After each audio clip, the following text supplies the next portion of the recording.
오늘 우리가 읽은 본문 말씀을 가지고 함께 말씀을 나누겠는데요. 우리는 일상을 살다 보면 종종 비교라는 함정에 빠질 때가 있습니다. 직장에서, 학교에서, 심지어 교회 안에서도 나는 그래도 저 사람보다는 괜찮지 않나라는 생각으로 비교를 할 때가 많이 있습니다. 그러면서 자신을 자랑하기도 하고요. 그리고 자신이 그래도 나름 괜찮게 신앙생활하고 있다라고 생각이 들 때가 있습니다.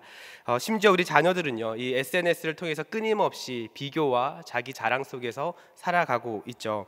이제는 이 자기 자랑과 그리고 비교가 이제 삶의 한 부분이 되었습니다. 그런데 주님은 오늘 비유의 말씀을 통해서 비교와 자기 자랑이 신앙의 본질이 아님을 우리에게 분명하게 이야기를 해주고 있습니다.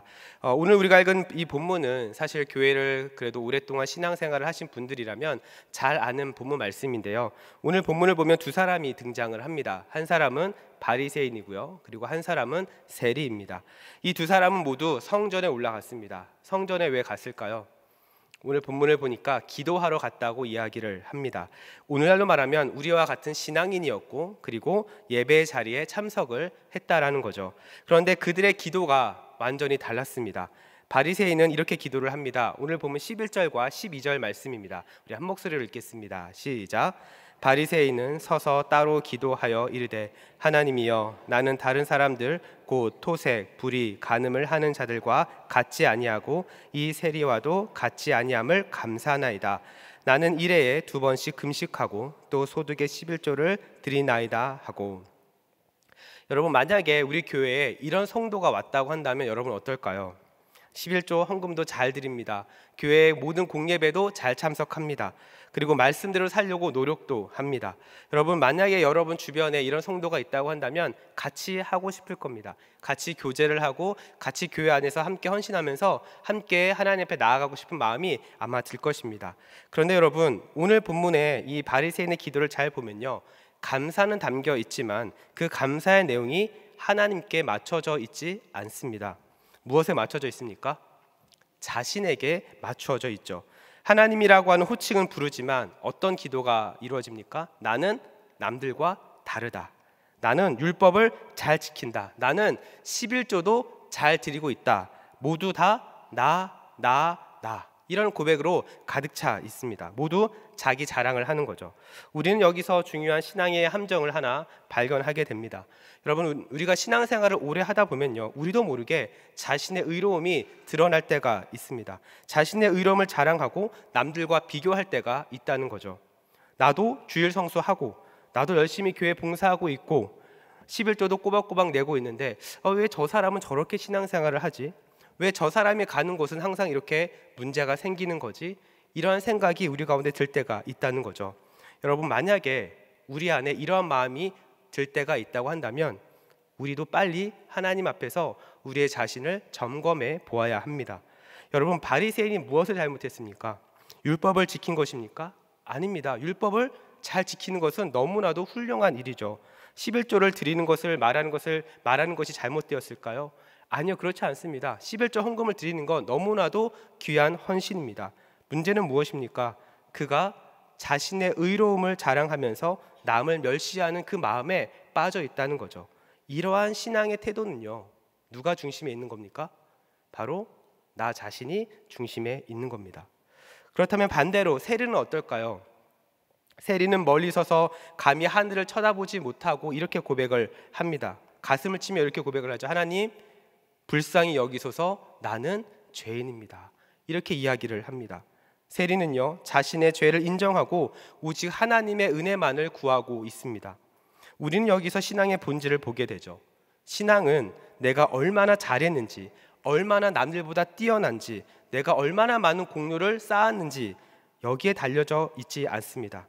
신앙의 본질은 내가 하나님 앞에서 어떠한 존재인지를 아는 것입니다.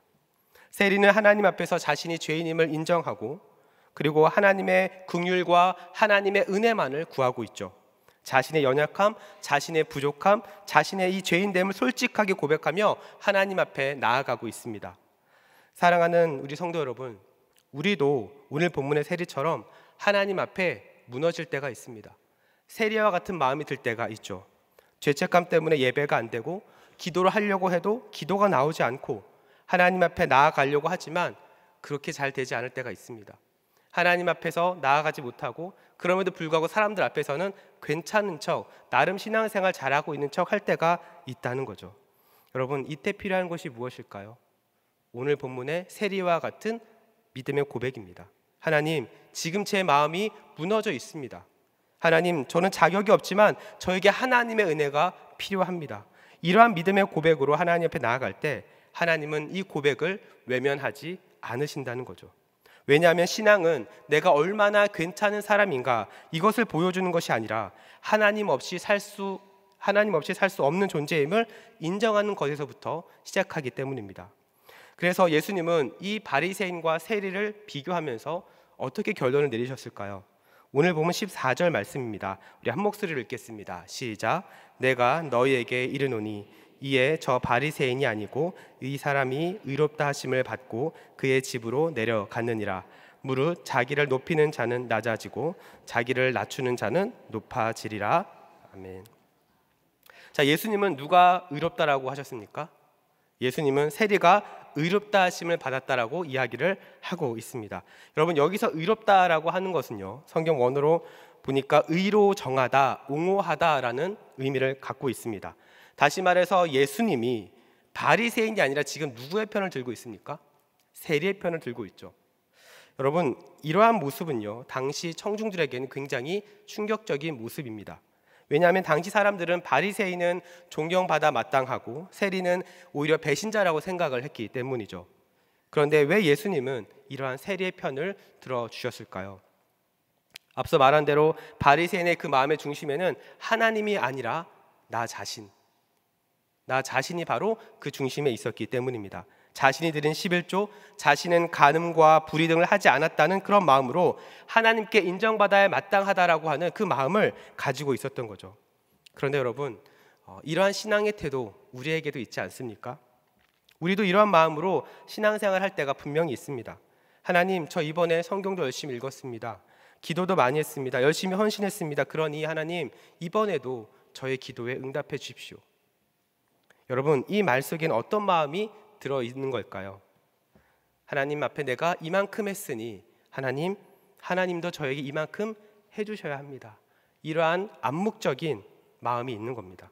여러분, 이것이 바로 공로주의적인 신앙입니다. 하나님의 은혜가 아니라 나의 공로를 근거로 삼는 믿음인 거죠. 그런데 여러분, 이러한 신앙은요, 하나님과의 관계가 아니라 하나님과 거래하는 겁니다. 처음에 은혜로 시작한 신앙이 점점 계산과 거래의 형태로 변질되고 있는 거죠.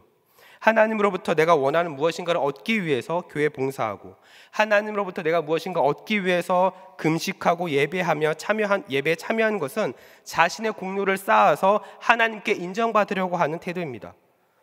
여러분, 이러한 공로주의 신앙을 향해서 주님은 어떤 말씀을 하실까요?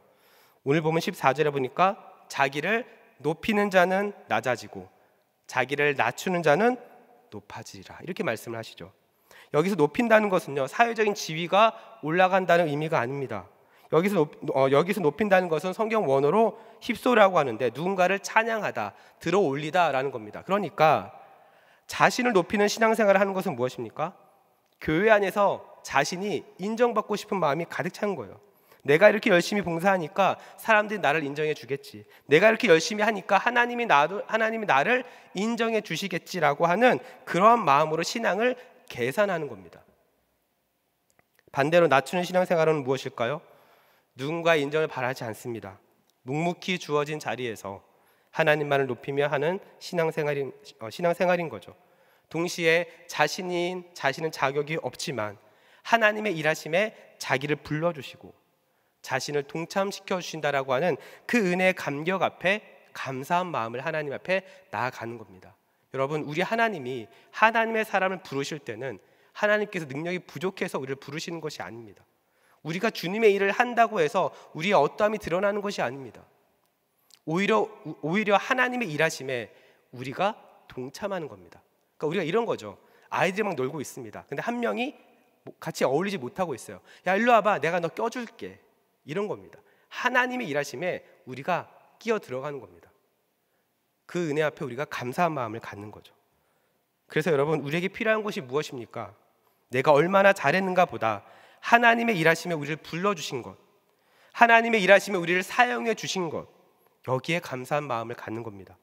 왜냐하면 하나님은 우리의 열심보다 그 열심 속에 담긴 마음의 중심을 보고 계시기 때문이죠. 사랑하는 성도 여러분, 그렇다고 한다면 우리는 어떠한 신앙의 태도를 가져야 자신의 공로가 아닌 은혜로 드러나는 그런 신앙을 가질 수 있을까요? 이 부분을 세 가지로 함께 살펴보면서 오늘 함께 기도하는 시간을 갖고자 합니다. 첫 번째로, 공로가 아닌 은혜로 드러나는 믿음을 갖기 위해서 첫 번째 핵심은요, 정직한 자기 인식이 필요합니다. 오늘 본문의 세리는 자신을 어떻게 부르고 있다고요? 죄인이라고 부르고 있죠. 저는 이 본문을 보면서 이런 생각이 들었습니다. 과연 이 세상에 자신을 죄인이라고 인정하는 사람이 얼마나 될까? 여러분 스스로 여러분 죄인임을 인정하십니까? 인정하십니까? 네. 여러분, 감옥은 어떤 사람이 갈까요? 죄인들이 갑니다. 그런데 감옥에 가면요, 막상 감옥에 가보면 죄인이 별로 없다고 합니다. 어떤 사람이 많은 줄 아십니까? 억울한 사람이 그렇게 많대요. 내가 감옥에 온 것은 친구를 잘못 만나서 그렇다. 내가 운이 안 좋아서 경찰에 잡혔을 뿐이다. 나보다 안 좋은 죄, 나보다 훨씬 더 큰 죄를 저지르고도 감옥에 안 온 사람들 진짜 많다. 이렇게 억울함을 이야기하는 사람들이 그렇게 많다고 합니다. 여러분, 감옥에 간 사람들도 이렇게 생각한다면 일상을 살아가는 사람들이 자신을 죄인이라고 말하는 것, 자신을 죄인이라고 인정하는 것은요, 거의 기적에 가깝다고 할 수 있습니다. 그런데 로마서 3장 10절부터 12절은 이렇게 이야기하죠. 우리 한 목소리로 한번 읽겠습니다. 시작. 기록된 바 의인은 없나니 하나도 없으며 깨닫는 자도 없고 하나님을 찾는 자도 없고 다 치우쳐 함께 무익하게 되고 선을 행하는 자는 없나니 하나도 없도다. 성경은 어떻게 이야기합니까? 죄인이 다 죄인이라는 거예요. 의인은 한 명도 없다는 거죠. 그런데 왜 사람들은 스스로 죄인임을 인정하지 않을까요? 가장 큰 이유는요, 죄를 심각하게 받아들이지 않기 때문에 그렇습니다. 보통 사람들이 생각하는 죄인은 어떤 죄악된 행동이 어떤 결과를 만들어낼 때 그 사람을 죄인이라고 이야기를 합니다. 예를 들어 이런 겁니다. 마태복음 7장 23절을 보면 마음에서 나오는 모든 악한 것이 그 사람을 더럽게 만든다라고 이야기를 합니다. 하지만 사람들은 마음에 아무리 악한 것, 예를 들어서 음욕이나 도둑질이나 상대방을 미워하는 이런 마음이 있어도 그것이 행동으로 이어지지 않고 어떤 결과를 만들어내지 않았다고 한다면 그것은 죄인이라고 생각하지 않는 거죠. 이렇게 죄의 심각성을 계속해서 축소하면서 자신을 합리화시키는 겁니다. 그러면서 자신은 나름 괜찮은 삶을 살고 있다고 생각을 하는 거죠. 그래서 이런 사람들에게 당신은 죄인입니다 라고 이야기를 하면 인정하기가 어려운 겁니다. 오늘 본문의 바리새인도 마찬가지죠. 남의 것을 탐내거나 타인에 대해서 불의를 행하거나 남의 여자를 간음한 것으로 피해를 준 적이 없다라고 이야기를 합니다. 마음에 그런 것이 있어도 행동으로 이어지지 않았기 때문에 자신은 나름 괜찮은 사람이라고 이야기를 하는 겁니다. 그런데 전도서 7장 20절을 보면 이렇게 이야기합니다. 선을 행하고 전혀 죄를 범하지 아니하는 의인은 세상에 없다라고 이야기를 합니다. 왜냐하면 모든 사람은 죄성을 가지고 태어나기 때문에 아무리 의롭게 살려고 해도 완전한 의에 달아갈 수 없기 때문에 그렇습니다. 이 부분을 요한일서 1장 8절은 이렇게 이야기합니다. 우리 한 목소리 한번 읽어볼까요? 함께 읽습니다. 시작. 만일 우리가 죄가 없다고 말하면 스스로 속이고 또 진리가 우리 속에 있지 아니할 것이요. 사도 요한은 분명하게 말합니다. 죄가 없다는 것은 자기 기만이고 그 사람에게는 진리가 없다. 그 안엔 진리가 거할 수 없다라고 분명하게 이야기를 합니다. 그러므로 참된 신앙은 자신의 어떤 공로나 행위를 포장하는 것이 아니라 반대로 자신이 죄인임을, 자신의 죄를 정직하게 인정하며 자신이 죄인임을 고백하는 것에서부터 시작을 하는 겁니다. 저는 이 자리에 앉아 있는 여러분이 날마다 자신이 죄인임을 깨닫는 은혜가 있기를 주님의 이름으로 축복합니다. 왜냐하면 스스로 죄인임을 인정할 때에 우리는 예수님 없이 살 수 없는 존재임을 동시에 인정할 수밖에 없기 때문에 그렇습니다. 누가복음 5장 32절은 이렇게 이야기합니다. 우리 한 목소리를 읽습니다. 누가복음 5장 32절입니다. 시작. 내가 의인을 부르러 온 것이 아니요 죄인을 불러 회개시키러 왔노라. 아멘. 여러분, 의사가 어떤 환자의 병을 진단할 때 고치기 어려운 병이라고 해서 숨기면 그 병이 사라집니까? 아니죠. 하루빨리 그 병을 이야기해줘야 합니다. 그래야 하루빨리라도 치료를 시작할 수 있게 되죠. 이 맥락에서 사도 바울은 자신을 뭐라고 이야기합니까? 죄인 중에 괴수라고 이야기를 합니다. 바울이 이렇게 고백을 하는 것은 자신을 구원해 준 하나님의 은혜가 얼마나 큰지를 보여주고 있는 거죠. 그리고 오늘 본문의 세리처럼 자신을 죄인으로 보는 정직한 자기의 인식이 바로 은혜의 시작인 겁니다. 사랑하는 우리 성도 여러분, 우리도 마찬가지입니다. 우리 자신이 얼마나 심각한 죄인인지를 인지할 때 그때가 하나님의 은혜가 시작이 되는 겁니다. 이 자리에 있는 여러분 모두, 여러분이 갖고 있는 죄가 정말 주홍같이 붉을지라도 여러분을 구원해 주신 은혜의 감격이 날마다 여러분 가운데 풍성하게 나타나기를 주님의 이름으로 축복합니다. 자, 공로가 아닌 은혜로 드러나는 믿음을 위한 두 번째 핵심은요, 주님의 은혜에 대한 전적인 의존입니다. 여러분, 우리가 우리 자신이 죄인임을 인식하면 그 다음에 소망을 어디에 두어야 할까요? 여러분, 죄를 깨닫는 것만으로 구원이 완성되지는 않습니다. 우리를 살리는 것은 무엇입니까? 우리를 살리는 것은 오직 예수 그리스도의 전적인 은혜로만 가능하다고 하는 이 믿음에서부터 시작을 하는 겁니다. 여러분, 이 예수 그리스도의 은혜가 무엇입니까? 저와 여러분의 죄의 값을 십자가에서 대신 갚아주신 은혜입니다. 우리가 달려야 할 그 이 십자가에 예수님께서 대신 달려주신 은혜입니다. 이 은혜 앞에서 우리는 그 어떤 공로도 존재할 수가 없죠. 이 맥락에서 주님의 은혜를 전적으로 의존한다는 것은 구원에 관하여 우리의 무능함을 인정하고 하나님의 주도권을 인정하면서 그분의 은혜만을 전적으로 의존하는 겁니다. 하나님, 저 하나님 앞에서 아무것도 아닙니다. 하나님의 은혜에 있어서 저의 공로는 조금도 들어가지 않았습니다. 모든 것이 하나님의 은혜입니다. 이 고백을 하나님 앞에 정말 전심으로, 진실됨으로 하나님 앞에 고백할 수 있어야 하는 겁니다. 그래서 여러분이 이 자리에 있는 것은 여러분이 지금 열심히 신앙생활을 하고 있기 때문이 아닙니다. 하나님의 값없는 은혜 때문인 거예요. 여러분, 하나님의 은혜 없이 예배 자리에 나올 수 있습니까? 하나님의 은혜 없이 하나님 앞에 기도할 수 있습니까? 물론 경건의 모양은 낼 수 있죠. 그러나 거기에는 능력이 나타나지는 않습니다. 여러분, 이 은혜를 잊어버리시면 안 됩니다.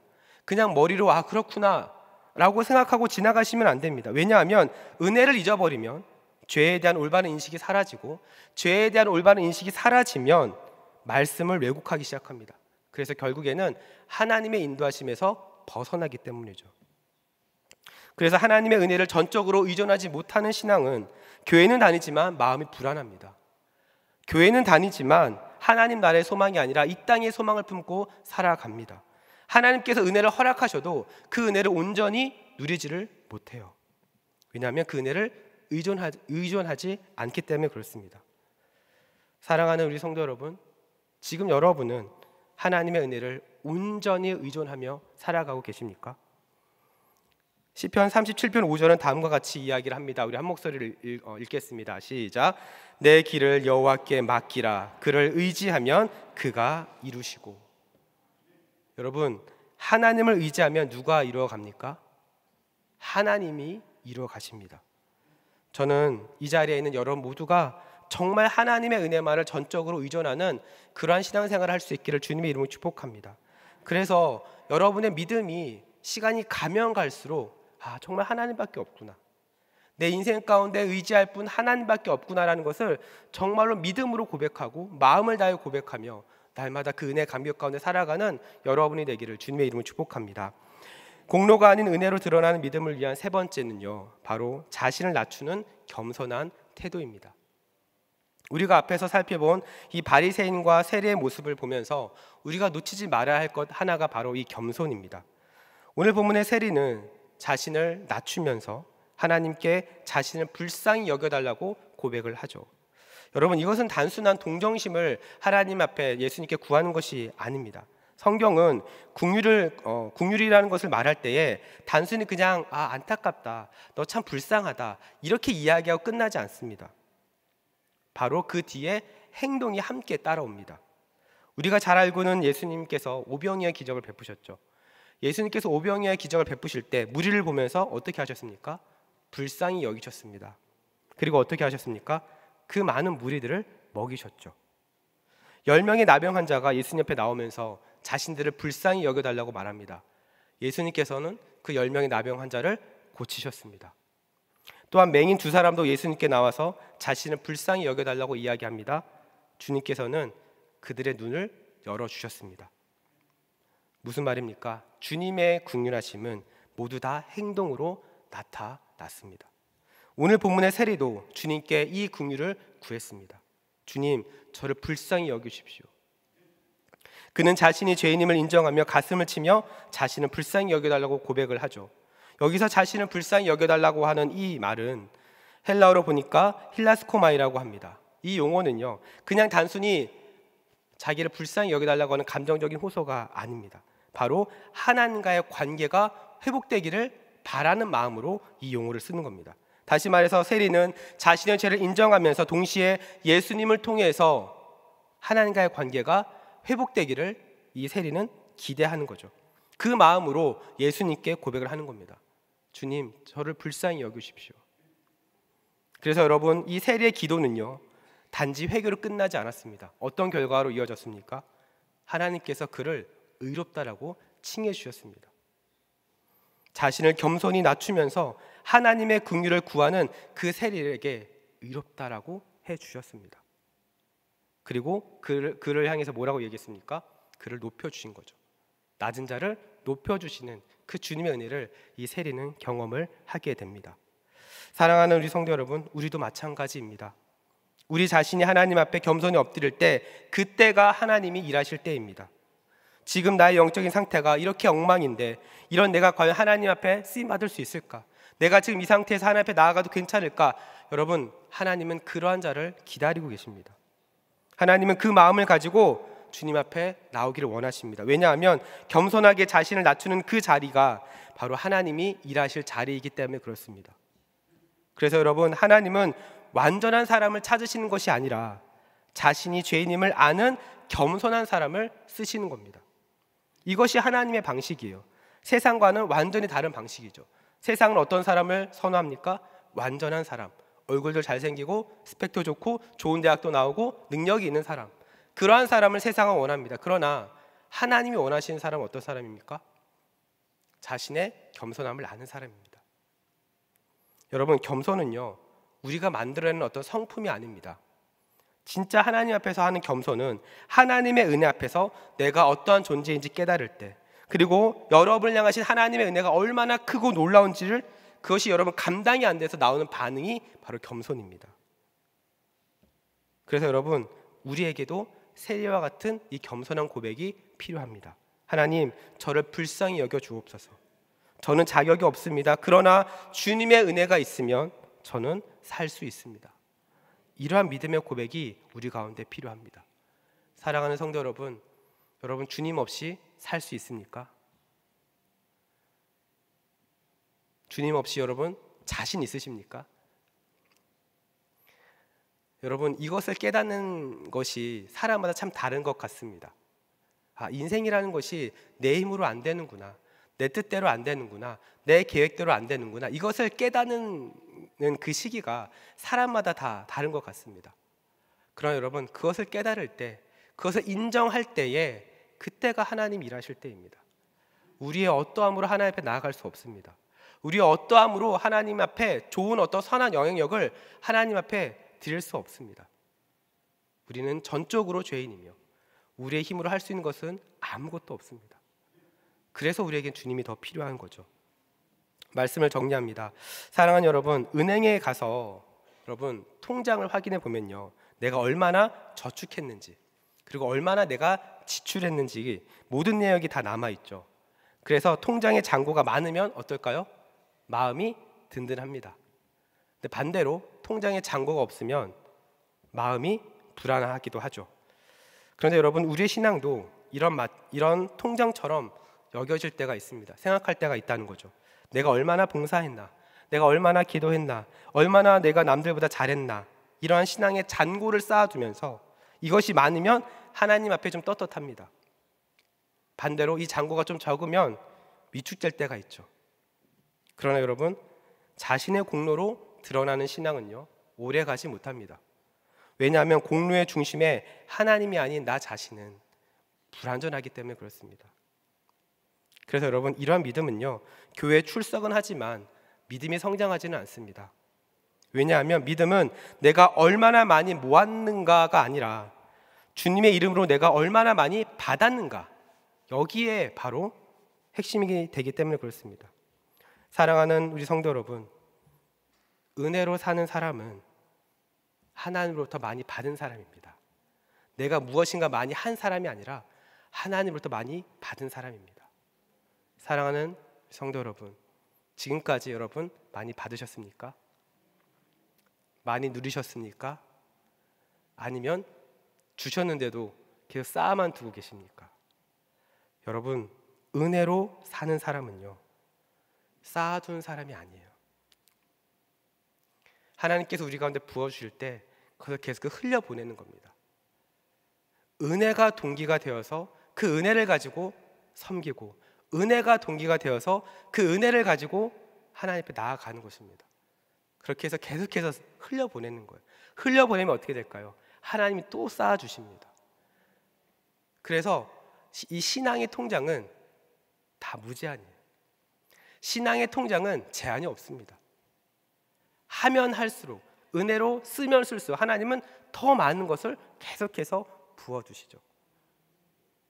그런데 여기에 자신의 공로가 들어가는 순간, 그때는 어떻게 될까요? 하나님이 들어갈 자리가 없습니다. 왜 그럴까요? 인간은 유한하지만 하나님은 무한하신 분이시거든요. 여러분, 우리가 해봤자 얼마나 대단한 걸 할 수 있겠습니까? 그러나 우리가 믿는 하나님은 전지전능하신 분이십니다. 하나님이 부어주시면, 하나님이 일하시면 여러분, 우리의 생각을 뛰어넘습니다. 그러니 여러분, 우리의 경험과 우리의 생각으로 하나님을 제한하지 말기를 바랍니다. 여러분의 경험과 여러분의 생각으로 하나님을 가두지 말기를 바랍니다. 오늘 본문은 우리에게 분명하게 보여주고 있습니다. 누가 하나님 앞에 인정받는 사람인지, 누가 하나님 앞에 의롭다함을 받은 사람인지, 저는 우리 대전중앙의 성도들 모두가 정말로 하나님께서 허락하신 풍성한 은혜로 말미암아 하나님만 드러나고 하나님만 의지하며 살아가는 삶을 살기를 주님의 이름으로 축복합니다. 그래서 하나님께서 여러분에게 부어주시는 것을 여러분 마음껏 누리면서, 또한 그것을 누리는 것에 끝나는 것이 아니라 그것을 주변 사람들에게 흘려보내면서 하나님의 살아계심이, 하나님의 영광이 여러분의 삶을 통해서 계속해서 드러나기를 주님의 이름으로 축복합니다. 우리 시간 함께 기도하며 나아가겠습니다.